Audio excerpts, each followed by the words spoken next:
Guys, James here. I wanted to go over wheel cleaning today. It's kind of right. It's the foundation to any detail. It's like the first thing we do. So I thought it'd be great to kind of go over some basic techniques and in kind of the progression of how to approach wheel cleaning. It's just something obviously we do every day, right? So how do we start? What I like to do is I first like to rinse off the rim, the tire, the wheel well, and just blast off everything that we possibly can with the pressure washer. At that point, once kind of everything is blasted off, that is, anything loose is gone, then we can kind of go into our wheel cleaner. Something to note, we always want to make sure that the rim is cool to the touch. We don't like super hot rotors or anything like that. Be careful of carbon ceramic brakes. Cleaners and stuff like that are not going to be compatible with that kind of brake. So you just always want to look and make sure that you're approaching it in the safest way possible. So after it's rinsed, all the stuff is off as much as it can be, then we go into our wheel cleaner. And in this example, we have Sonic's Full Effect Plus, which is one of my absolute favorite wheel cleaners. And you don't have to go crazy with it, right? What I typically like to do is I like to soak the caliper, the inner barrel, the rotor, and the face. Sometimes the lug nut area needs special attention. And what you want to do is let this wheel cleaner sit for a little bit. What I typically like to do is rinse all four wheels, spray the wheel cleaner, and by the time I get back after spraying all four wheels, and even sometimes I spray the exhaust tips, the chemical reaction has already started, right? This particular wheel cleaner, the iron particles are going to start kind of like bleeding red. It's the color changing type of wheel cleaner. So when you come back to this point after doing all four, it should be ready to agitate. And agitation is the key to proper wheel cleaning, right? I wish we just had one chemical that we could just spray on, rinse off, and everything be gone. But it's one of those things where agitating with our brushes, our microfiber towels, is gonna lift that dirt off. So, at the same time, we have other surfaces to think about, right? So we have our rim that we're trying to get clean, we have the tire that we want to prep up, and we have the fender liner. So at the same time, I want to kind of get some other cleaners working and kind of starting to pull the dirt out of these areas while we're doing the rim. So it's kind of like you're letting cleaners sit right before you then start to agitate them. You want to let the cleaners do the work. So what we're going to do is we're going to spray our all-purpose cleaner. In this example, we got Sonic's Multi-Star.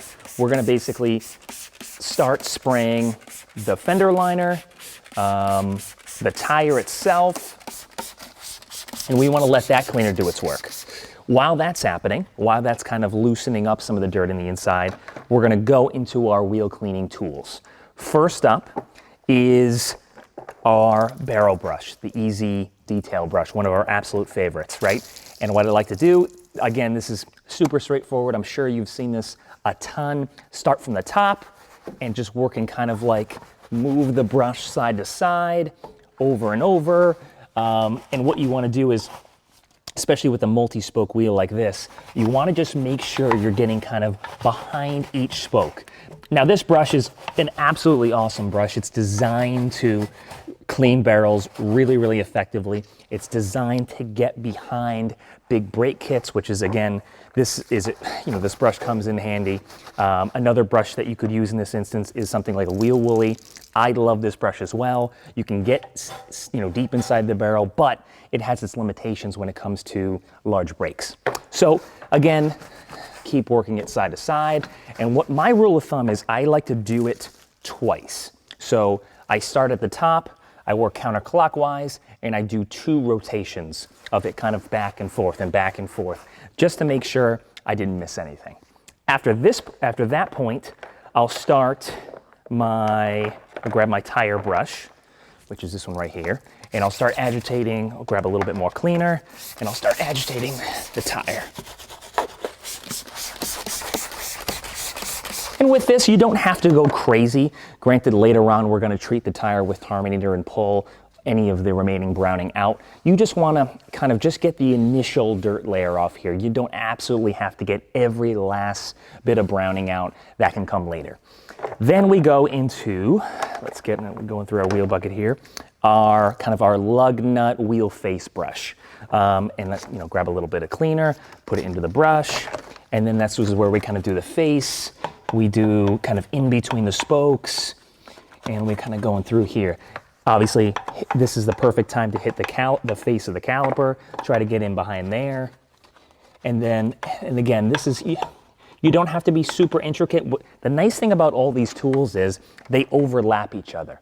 So where this one couldn't reach, maybe the easy detail brush can. Where these two can't meet, that's where our wash mitt comes into play. And this is probably the most simple but effective wheel tool. And what this allows you to do is get behind the spokes, get in all these little small nooks and crannies that typically, a larger brush is just not going to be able to conform to. So don't discredit the $2 wash mitt because we use these a ton in the shop, and it's just something that's so simple and so easy, but I can do and get areas that I typically couldn't get with a sturdier brush.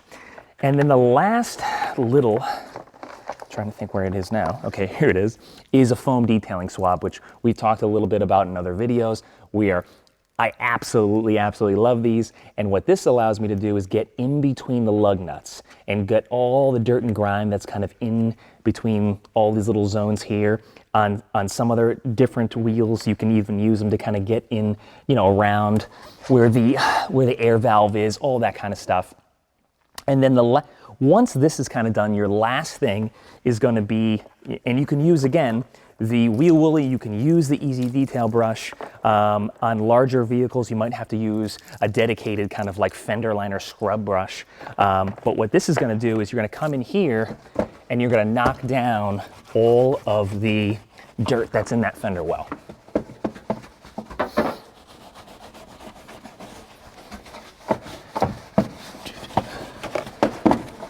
And again, this is just to kind of get the majority of the dirt off. This is kind of the wash process. This is the start of our detail. We can go back here and treat any tar spots later. Where our goal here is to get it clean so that we can start assessing it and figuring it out. From there, okay, what do we need to do, right? How do we want to detail this area further? So that's it in a nutshell. After, obviously, at this point, once all the dirt is suspended, we're going to then go through it and pressure wash everything super thoroughly. You never want to let cleaners just kind of sit on the caliper, on the rotors, and all that kind of stuff. You want to make sure it's fully removed and nice and clean and ready to go for the next step, which is going to be the traditional wash. Hope you guys enjoyed it. Would love to get some feedback from you guys. See you guys next time.